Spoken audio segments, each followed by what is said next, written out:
Hi, everyone. Thanks for being here with me, Barbara.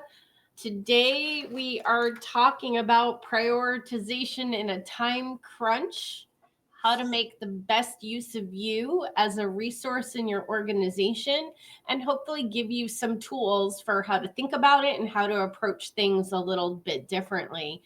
So, as we get started here, I first want you to check in with yourself. How is it going in your role? Do you feel like you're at capacity, beyond capacity, or in a place where your workload is well balanced? Let's dive in about talking about prioritizing in a time crunch, Barbara. Yeah, that's a great reflection to get started, to take inventory and assess wherever you see yourself at. I'm a big fan and advocate strongly when I'm working with our clients and coaching to really pace your day and pace your week. Begin by recognizing what's most needed, where things are at in the project, milestones, things like that. What's your part? Like, keep checking in throughout the week, and it's very helpful to kind of check in the morning and see what kind of pace you can set for yourself through the day. We all know that unexpected happens, and you can build some adaptability in there, some pauses and pieces. And it's just so helpful to have that frame for your day, especially what's most important. So if you do have to renegotiate with yourself as a resource, your time is a big part. And then you can have that fresh in your mind when things are happening fast to be able to kind of renegotiate for yourself and with others what might have to shift when something unexpected comes up. So that's just how you start your day and is a good start to the process. Yeah, I like what you're recommending here, Barbara, of building a habit of how you start your day. And it can be also helpful to have a habit of how you end your day. Like, this is where I'm leaving off and where I'm going to pick up tomorrow. So, leaving those, but building these kinds of habits for yourself in how you approach your day, I think is so important because, as you mentioned, Barbara, we know last minute requests happen all the time, emergencies happen, team members need stuff, CEOs have last minute changes and requests, and you have to field that all while you already had a full plate for your day. So part of building these habits helps you not just be flying by the seat of your pants and going with whatever is the most urgent. So definitely these habits of how do you start your day? What are the priorities for your role? Really anchoring yourself in that can help you not get stuck in something that's just going to have you moving from crisis to crisis, fire to fire, which we know is a recipe for burnout. It's also a recipe within the business. If the business is operating that way, it means that we're not really anchored in our business goals overall, and we're not necessarily operating the most effectively as we can as a business. So, you pausing and building these habits and approach of your day is good for you, and it's also good for the business. Yeah, absolutely. And as you mentioned, part of this process is then having the time set aside at the end of the day to assess, well, how did it go? Where are things at? So that you have a continuum, that beginning and end of each day, beginning of the week, end of week. So you have a thread of what's in motion and what's the priorities that are needed for you, so that you can also consider, what do I need to delegate to be able to myself be successful and the team to be successful in the outcomes we're going for. And in that pacing, there's the opportunity to reevaluate, as I said, while things are happening. And I think one thing to add to this is, don't carry it in your head. So Mm. another habit would be, what's, and in the years we've been coaching, how there are so many different people, everybody sort of has a different styles that really work for them, whether it's a digital list, it's on their calendar, uh, Right. right? I'm definitely a handwriting notebook person myself. So all of those things, but whatever the method is, there's millions of approaches. But if you just keep it in your head, that can be exhausting for your thinking as well. You're going to tire out your brain. But that Mm. thread is important because you will be able to carry the thread, but then you'd have that anchored reference. So it's important to not just think, oh, I've got it all in my head, because that can, again, just tire your brain. We want to have rest in our physical energy, our mental energy, our spiritual energy. We want to be sure that we're taking care of ourselves while we're giving our all to the things that we're most committed to. Yeah, great. I love that. And I will just second and add to over the years, I've had leaders sometimes ask me, please tell me how to organize myself.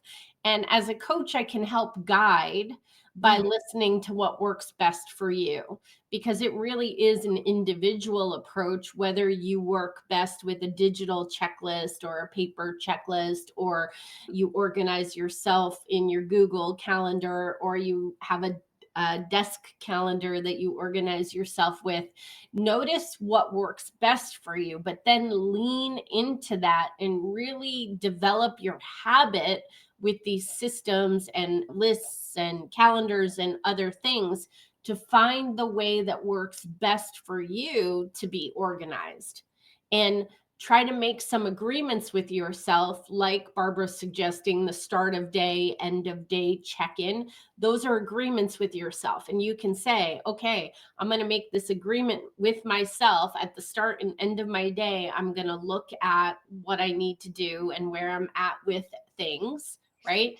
And you can make that agreement. Now you want to practice it, you want to live into it and try to build it as your new habit. And if you run into some bumps in the road, just like any other agreements you make, you can renegotiate these agreements with yourself. Like, hey, the start and end of every day isn't really working right now. It's too much. Maybe I'll start with a Monday and a Friday, really check in, download with myself. Although that I'm using that as an example, but the daily start and end of your day really, really does work well. Mhm. um, let's talk a little bit more about pacing your day, Barbara, because I know it's something that we're passionate about here at Empowering Leadership Teams. And I was thinking, I mentioned calendars, and this is another way that people can think about what's the best use of me as a resource and my time by actually looking at their calendar and blocking time for the different thinking they need to do for their role and projects that they need to stop and think about. Yeah, I was just thinking that taking the conversation in this direction too, because overall, most people, if you're working as a leader in a team, leading your part in a team, it's helpful to get things down on your calendar. One reason you can share your calendar with others with those blocks, and it can really help. And there is a certain habit normally, since you're on a team, there's at least team meetings, there's a certain level of your day already on the calendar. And Mm. so to add those blocks, Heather, as you're talking about, to block out strategic thinking, block out project time. The different things that you do have a different rhythm and a different need of attention. I'm checking in on my emails is one thing, and instead of always being available to get messages from Slack or Mhm. email, you can actually schedule some time.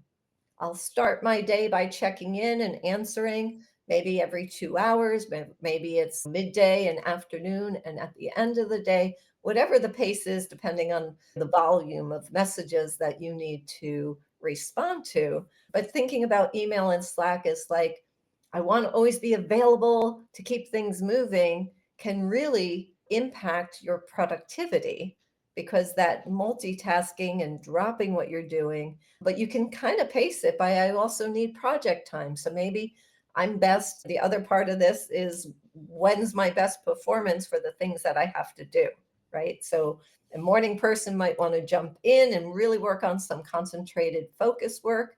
Somebody else who wants a slower entry to the day might spend time on their emails and In the emailing. morning, yeah, I do emails with a cup of coffee in the morning and Yeah, check Slack messages and that sort of stuff as I'm starting my day. yeah, and you kind of enter in and see where everybody is. Sometimes people like to, like, sometimes I like to actually get something done when I start my day earlier. My time zone allows that Right. often. And Hmm. then I feel like, okay, that has to get done. Let me do that because that needs focus. And then I'll start in the interaction part of the day. So everybody has a different pace, and your time zone might dictate some of it. And a lot of teams also find if they can block a certain sort of midday area, maybe it's 10 a.m. to 2 p.m., again, depending on time zone differences if you're a virtual team. But you can then have that, like, that's time that's held for team meetings. And if everybody is keeping that clearer on their calendar, then I might do before or after for those times that I just need to be offline. I need to focus and dive into projects for deadlines. And even if you have to move things around, it truly helps to get those blocks and remind yourself that I do need strategic thinking twice this week. I do need projects time, at least 3 hours this week on this project, and start really thinking that through, because that intention and that structure will help guide you to be successful in your week. Yeah, this is something that has really helped people we've worked with over the years is blocking time for strategic thinking in their role, because whatever our role is, there is usually things that sit on the back burner waiting for our time and attention because we know we have to wrap our brain around it. So, this invitation is to actually schedule the time on your calendar to think about that thing so that you can move the needle on it. Let's not have things hanging out there forever waiting for you to think about them, because you'd be surprised how quickly you can then move it on for its next piece of action, move it on to another team member or whatever, once you actually do have the uninterrupted time to give it your focus and intention. Absolutely. Yeah. Yeah. Yeah. You mentioned also, Heather, earlier, really getting clear, when is it that I'm the best use as a resource for certain parts of the interactive work we do together on a team? And when might it be better to be delegating this for somebody else who it matches the pace of their day, or they have a different skill set that would be greater to, like, let's let them do it and share the context that you have to give and then set them up for success. So, really starting to also assess my best use of time as a resource and others on the team, and be sure that you're talking about that, especially in your cross functional team, so Mhm. that you are really continuously aware of the strengths and availabilities of different people throughout the pace of the month and the year, to be sure the flow of the work works with the team as well as the flow of what's happening, right? Does Yeah. that make sense? I had an example from coaching this recently where someone was sharing that for a short period of time, they thought they were taking on helping with a particular task. It was just they got asked and they were glad to help because they had the space at the time. Now their role has advanced, their plate is much more full. And it also doesn't make the most sense for them to always be doing this thing, but they agreed to it once and then somehow it came onto their plate forever. And so what we noticed in coaching was it was time for them to raise the conversation, like, hey, this made sense and I was able to help with it at this point in time, but now things have changed Mhm. and it doesn't seem to make the most sense for me to help in this way. These are the ways I'm still able to help, but I'm thinking it makes more sense for this part to be back over there with you because this is really your role. You have more of the thinking around it, and I was just jumping in to help, right? Can you see it? So there's all kinds of situations in which this happens where what we're really talking about is how are you as a team member really empowered and thinking about yourself as a resource. This is something you probably hear me talk a lot about, is that we need to grow up and mature in our ability to think of ourselves. We are a resource, and because we are human beings and there's only so many hours in the day, we are by very nature a limited resource. And trust me, I know the best leaders, they stretch themselves, they can expand, they actually become their own biggest pain point in this conversation. What Barbara and I are talking about, prioritizing in a time crunch. Sometimes leaders and team members can get in their own way because they don't have those harder revisiting it conversations, because they think they should just be able to stretch and do it all. And the truth is, nobody can do it all. And we all have to be able to better assess, if I only have X amount of time in a day and a week and a month, given the priorities of the business and what my role is, am I really being used where I am most needed? Is my focus going to the things that need me most of all? Right. And the more you can fine tune that and have these conversations, the better you use the resources in your organization to move the needle to reach your goals. So it might feel hard to think about this and have these conversations, but the truth is, it serves the success of the business in the long term. So we want you to be able to mature and have these conversations on a regular basis. You should be checking in. How's it going now in my role? What I'm asked to hold, does it make sense for me to be the one holding it? Am I holding too much at this point? Has the company grown, the role expanded? Where are we? Because the picture is always shifting and changing in business. Yeah. And you know what you're referring to in this maturing, I think in my think it's like business maturity.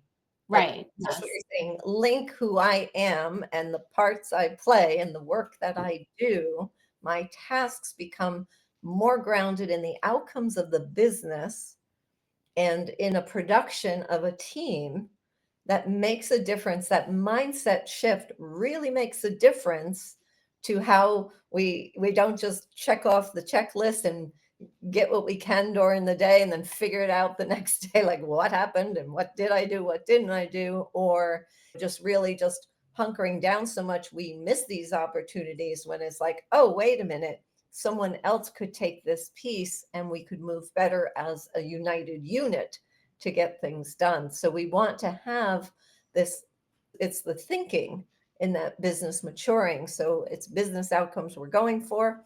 I'm an asset to the business. I'm a limited resource, but I'm definitely a resource. And let's be sure we use this, because when you focus on this too, what's really helpful is that we start realizing and are able to define more distinctly where others or myself need to develop, because we're now getting more in tune to the business movement, right? And what's needed, because that's always changing. And so when we're thinking about developing ourselves and others to meet those business needs, we're already more in tune to that while we're working and evaluating through the day. That's Mm-hmm. really important, because then otherwise we're kind of sitting there like, okay, let's figure out what needs to be developed, when it actually continues to reveal itself when you're paying attention this way and approaching your work and others. It becomes a much more organic in a flow, and naturally starting to look for other resources or things that you need, because it will come up in attention. There might be some points where it's like, well, it's not me or anybody else on the team. We Well, need we need to hire. Yeah. we need some other support. And this will really reveal itself in this approach. And that's where cross functional team meetings can really help, because you start really seeing how this works throughout the organization based on, as you said earlier, how they're like really being clear on the business outcomes. Of course, that's the anchor that really drives the success of a team to succeed for the business that they're working together for. The other thing that I wanted to be sure we touch on is in these high pressured moments, Yeah. what we're talking about is pacing your day, blocking your calendar, communication with the team, being sure you cover these things in your cross functional agenda and your department team meetings, agendas, and so forth, so that you're clear. And then it kind of feels like when the pressure hits, and things are moving fast, all that seems to fall away. And to some degree, it might get a little messy, but foundationally, the more you structure in this mindset and the structures to focus on to keep you on track when things are really under high pressure, this is the answer. It's how you've prepared yourself and how you can keep anchoring back into that. That's the resilience we're looking for, resilience in how we get things done, that you can keep anchoring back into your original plan, your pathway through your day and your week. If it's not there, you're making it up on the spot, and that's exhausting and usually even more messy. Then you have to really like reset and restart. So, keeping this structure mindset going is really the key answer to how do I do it when things are moving fast. And very important to remember that when people are making requests of you, they're not intimately acquainted with everything on your plate. You are. And so the invitation is to really own that and drive that and be able to ask in those moments, does this take priority over that? And remind people what's on your plate. Resort your priorities with the help of your supervisor or your CEO. Hey, I'd love to jump in and do this, but I had this as the top priority for my role today. Is this more important than that? And this is another level of conversation that really helps teams get stronger in achieving their business goals if they can have those types of conversations. Yeah, for everybody who's listening to our conversation, that original request to do your own assessment, how's it going? And listening to some of these points as we've shared in this conversation, I invite all of you to consider what makes sense for you to maybe focus on or make a shift and see where that might lead you. We'd love to hear from you and how is that going?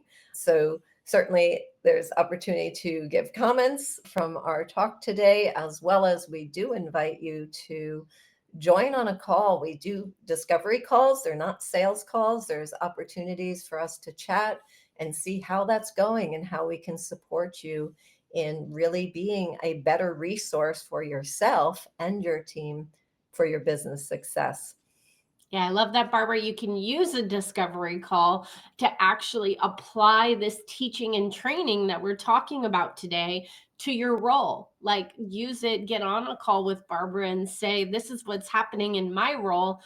And I'm thinking I would apply it this way, what I heard you talking about, or maybe through coaching in your specific scenario, we'll find a shift, a new habit, something that would give you greater leverage. So, really, these discovery calls are a great resource to you and a wonderful opportunity to get a little additional support and clarity.